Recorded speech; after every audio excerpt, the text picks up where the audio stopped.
Hello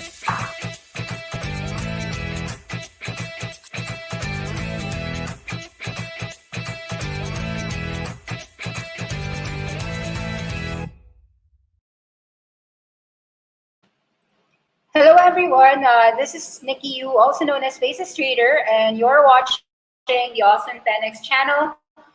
If you're new to this, please try to subscribe to our channel for daily global market updates served live for you every day, 1:30 p.m. Philippine time.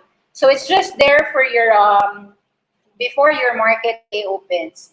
So in the news, I like to share, of course, what happened. Tyson. So let me read it for you. China suspends imports of poultry from Tyson plant over coronavirus concerns. Actually, there has been a spike in cases in Beijing, and I'll read to you the key points of this suspension.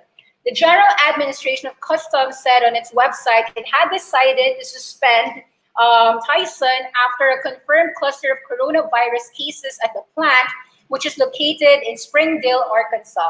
China stepped up its oversight of imported foods after a new cluster of corona cases were linked to a sprawling wholesale food market in the capital just over a week ago. On Friday, Customs asked food exporters to sign a declaration that their produce is not contaminated by the novel coronavirus. A security guard wearing a protective mask and suit stands at a checkpoint at the Xinfadi market in Beijing on June 14, 2020. This actually is a major news, the Beijing outbreak. So I don't think that stock futures are rising as coronavirus cases continue to climb.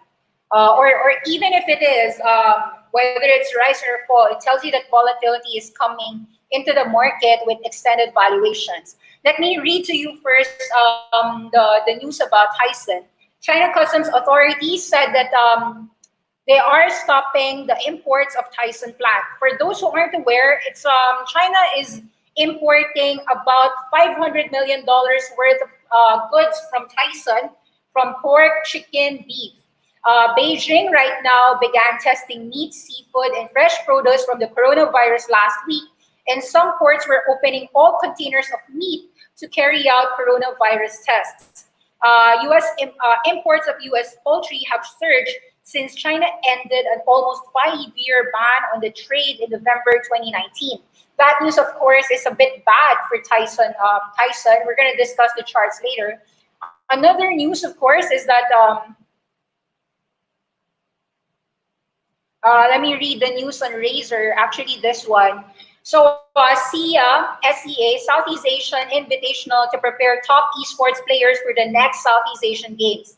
The SEA Invitational will have 10 countries from the region compete in Mobile Legends, Bang Bang, Dota 2, and Player Unknown PUBG, Battlegrounds Mobile. So let me read this to you. Esports continues to thrive even during the coronavirus pandemic, as Razer Southeast Asian Invitational gathers the best players in the region, preparing them for the 2021 SEA Games. 10 SEA countries will duke it out in Mobile Legends Bang Bang, Dota 2, and PUBG Mobile in a tournament starting Monday today and concluding with the finals from July 3 to 5. Adjusting to restrictions due to COVID, SEA Invitational will stage all of the games with participants playing remotely online instead of all the players gathering in one venue. The SEA Invitational this year will provide another round of competition and learning opportunities for the 10 participating countries and their athletes, Razer Global Esports Director David Chess said. Esports made history last year when it became a medal event in the 2019 SEA Games, with gold medals up for grabs in 6 games. Although PUBG was not a mobile game in the SEA Games, Razer included it in the Invitational due to its popularity in the region. The Philippines dominated the esports event at home soil as it captured gold medals in Mobile Legends, Dota 2, and StarCraft 2, while Malaysia and Thailand bagged 1 and 2 gold medals respectively. While many sports leagues have been canceled, many esports tournaments continue by shifting online. Problems like connection issues might arise due to the remote setting, but Chess said they put ample time in the planning process with national esports confederations. Aside from the Philippines, Thailand, and Malaysia, the other competing nations are Singapore, Vietnam, Indonesia, Cambodia, Brunei, Laos, and Myanmar. This is our first step in establishing an inclusive and fair platform for all SEA countries, as well as to build the momentum through our vision of having esports in the Olympic Games. Now, 1337 Razer is up about 5% today, trading at 145. Traded as high as 149. Not sure if that it is. I'm not sure if the news was the one responsible for the increase, but I wanted to share for all of you that inside our website, we featured Razer as the Apple of gaming gear. It's a Friday free class. You can check it out. It's recorded over at YouTube.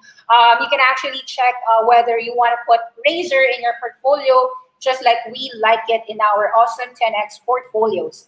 Now, yeah, so it's really more of the esports tournaments, in my view. But whether there is a disclosure from Razer itself, we'll have to check again. Now, so let's take a look at some news. Let's read this. So U.S. stock futures rose early morning Monday, following a solid weekly performance on Wall Street amid lingering concerns about COVID. Futures were 100 points higher. S&P, let me see. Okay, yeah, last week's news was the news of the Federal Reserve buying corporate bonds along with a $1 trillion stimulus bill in the infrastructure. So the areas of concern that still weighed on stocks Friday afternoon were reinforced over the weekend. Governments look set to proceed with reopening, but the driver of growth will be behavioral normalization that is very likely to be impeded by the steady negative coronavirus news flow. So, example, there's actually Apple closing down 4 of its stores due to the recent coronavirus spike. And a few trade groups has also suspended cruise lines until September 15. So let me read this to you. There is a war going on between the bulls and the bears, each seizing every little data point to buttress their opposing arguments, said Vito Recinelli, market intelligence analyst at Fundstrat Global Advisors. I do think that perhaps the market has gone past its recovery straight up, as investors realize COVID was not a world ender, but the data remains mixed and COVID-19 fear remains strong, and it is understandable. S&P has ripped more than 40% higher since hitting an intraday low on March 23. For the quarter, the broader market index is up nearly 20%. So let's go to each individual news bit and the headlines and the charts. So we've got Razer. Seeing the Razer, you could see that there is a strong support here at 103 and 120. So while I think it is quite mute to be able to get at 103, I would say that any drops would be limited here at about 120 to 130. And your first resistance, well, it's obvious you have resistance somewhere at 150, 160. But if you believe in the company longer term like we do, we think that this company has an upside potential of about 190 to 220. At the very least, the IPO price was about $3.88 for Razer. So I think like a target back to $2 is possible for this company, even from a short-term perspective, as long as they continue to roll out their hardware in a hardware upgrade cycle coming this holiday 2020 to 2022. For more information, just go to our free class on Razer. Now, Tyson is actually a bad news. So you could see that although we thought that there was a symmetrical triangle buy here at 60, it looks like the bad news will force this to be a sell down. And then this is a cut. And then most likely, the first drop would be able to, you'll have to see either a retest back to these March lows of about 44. So of course, that is a bad news for Tyson.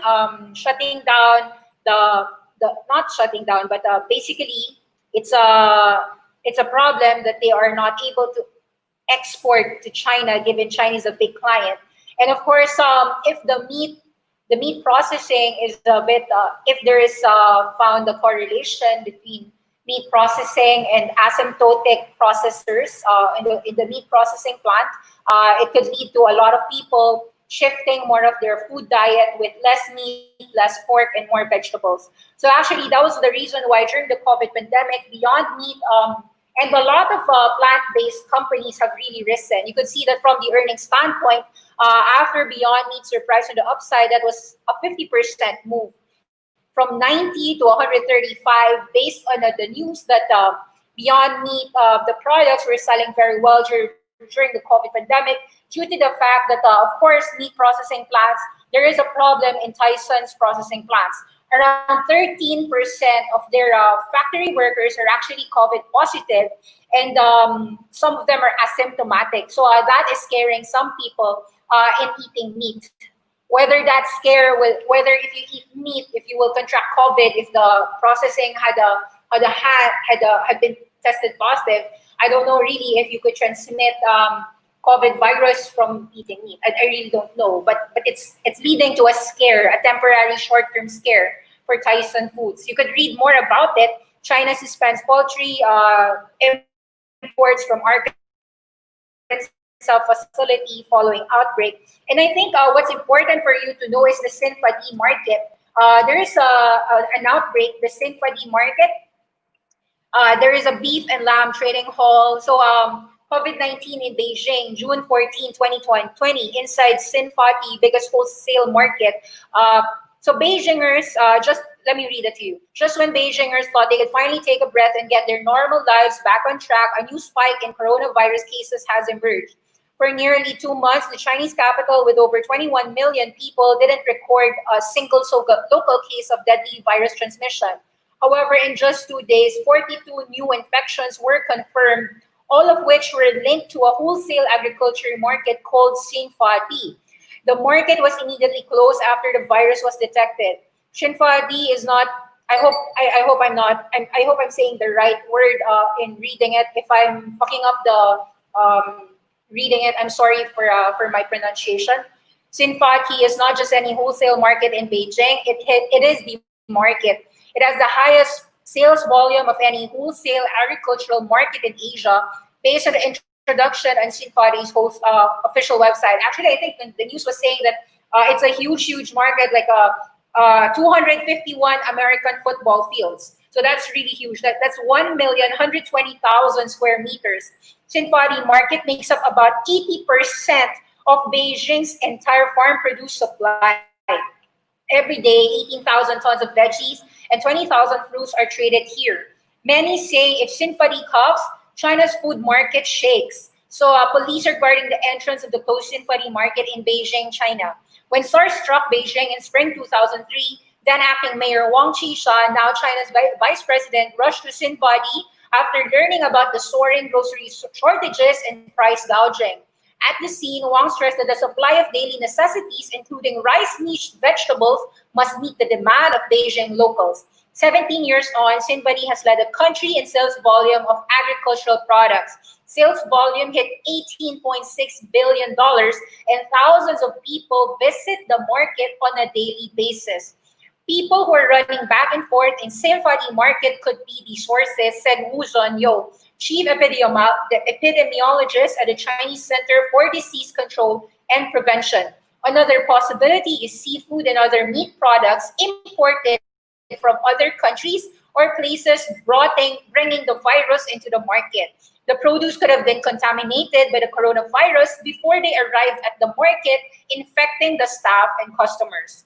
So actually, I'm not sure what's really going to happen, but here, let me read to you. Second wave of COVID-19 outbreak. We were told last night that this place is closed. Now I can only sell my peaches on the street. There's been very few people buying them, so I'm going to be at a loss for sure, a peach vendor from the market told CGTN on Saturday. But what can you do? Life and health always comes first. Beijing officials have moved swiftly to stop the disease from spreading further, putting the surrounding Fengtai district on a wartime footing, while reimposing restrictions on movement, schools, tourism, and entertainment events across the city. We've collected a total of 5,424 test samples from seafood, meat, and external environment. Okay, so you could see that basically, I'm not sure what's the cause of this outbreak. Some people are saying that salmon could be the blame. Major supermarkets and restaurants across Beijing removed all salmon from their shelves as a precaution, although experts say there's no conclusive evidence that salmon was a source of the infection. So right now, I think like everyone is just scared of the second wave. Is salmon really guilty of spreading coronavirus? Can meat actually be a coronavirus? Can we actually get infected? I don't know. So right now, I think that with the market really toppish, you can understand why some people are willing to take profits and just be safe locking in those gains. Let's talk about like the general market overview. I'll show you the charts and why I would say that you got to be cautious.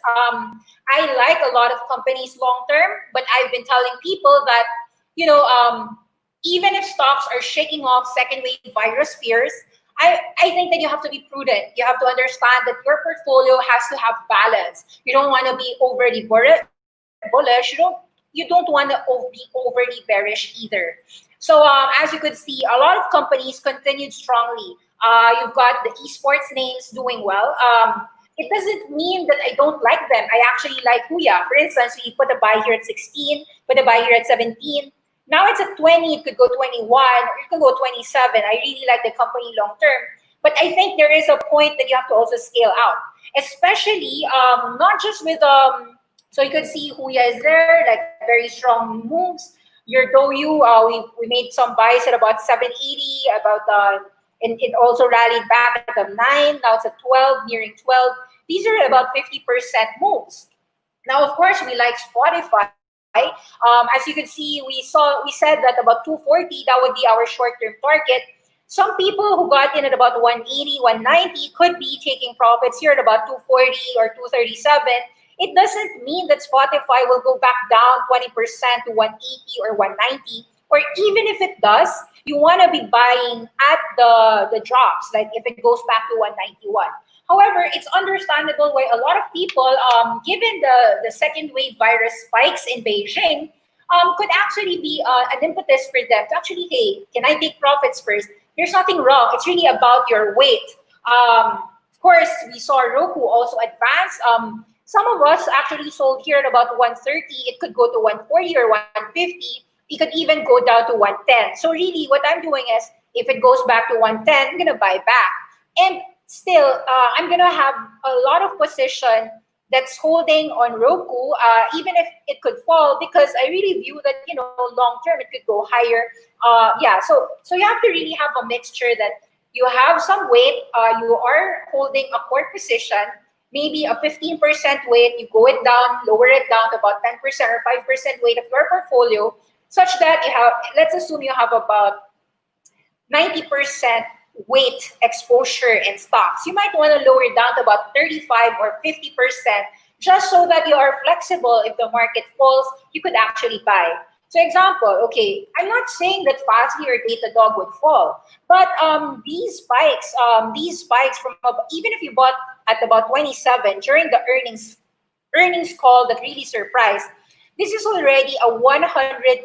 Actually, it's a 140% move for you in just 2 months. So is it rational for it to drop at about 48 or even at 38? I think yes. You want to be a rational optimist, but you have to be rational that you have to be also scaling out. So it doesn't mean that we are bearish there. These companies, we actually know why they're strong, right? But you cannot be blindsided that, okay, I'm going to just buy and hold because it really depends. You could buy and hold if it's like 1 to 2% of your portfolio.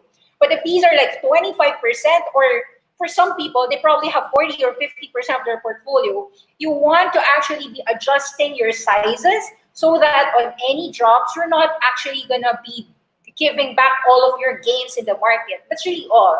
Nothing wrong if you're a long-term investor, of course. It's really all about weights. As you can see, a lot of these names are already chasing extension over extension. Twilio at 210, too high. The Trade Desk, 400. So you could see that there is an extension, and a downside move is not out of the picture. You want to be very careful chasing the market without understanding the downside and the upside. When risks are higher and the downside is higher, you need to want to hold a lot of your positions in cash. But don't go all into cash. Why? Because secular winners will never drop down hard. Example, let me show to you. Okay. So a lot of the video games are very strong. Tencent fell nothing. It actually went new highs today, all-time highs, 471. You've got your China, okay, not yet all-time highs. Their all-time high was 480. But the point here is that you don't want to sell all your winners.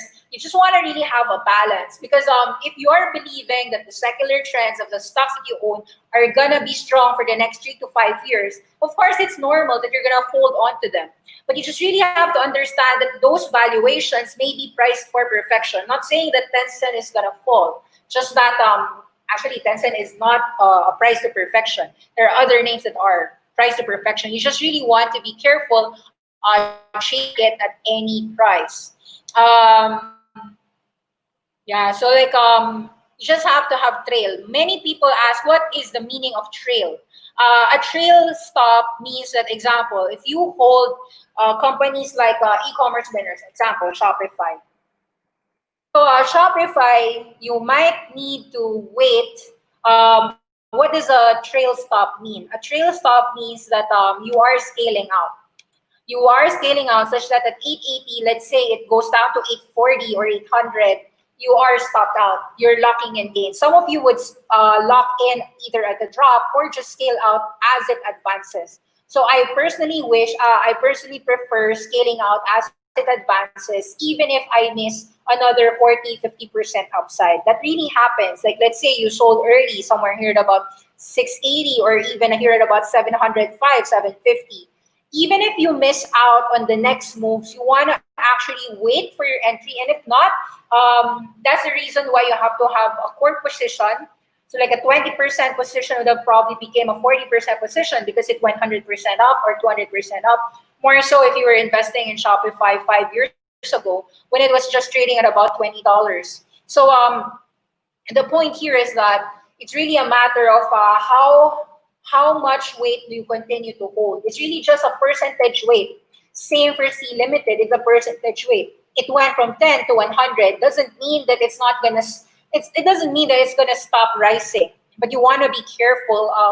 Going for the moon when there could be risks of a pullback in some of these names.